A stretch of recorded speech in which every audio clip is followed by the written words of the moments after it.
अंगाला ताप किती आहे हे मोजण्याचं, बोलत मावशी हे मोजण्याचं यंत्र काय आहे? यंत्र आहे. ब्लड प्रेशर हाय आहे की लो आहे हे मोजण्याचं सुद्धा यंत्र आहे. हात मोडला, पाय मोडला, एक्सरे तपासल्या जाते, म्हणजे ते तपासण्याचं सुद्धा यंत्र आहे. जे एक्सरे मध्येही सापडलं नाही, MRI मशिनीत माणूस घालतात, म्हणजे त्याचं सुद्धा यंत्र आहे. पण माणसाची नियत किती खराब आहे हे तपासण्याचं आहे काय? मग किती माळा गळ्यात घातल्या म्हणजे तो पवित्र आहे? चला अंदाज लावू आपण. किती? 108 माळा घातल्या म्हणजे तो पवित्र आहे. मग तो किती हरामखोर असला चालते? किती ठिकाणी अंगाले गंध लावलं म्हणजे तो पवित्र आहे?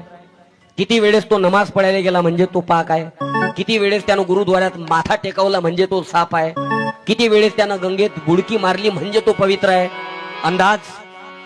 तन को धोया मगर मन को धोया नहीं, फिर गंगा नहाने से क्या पाएगा.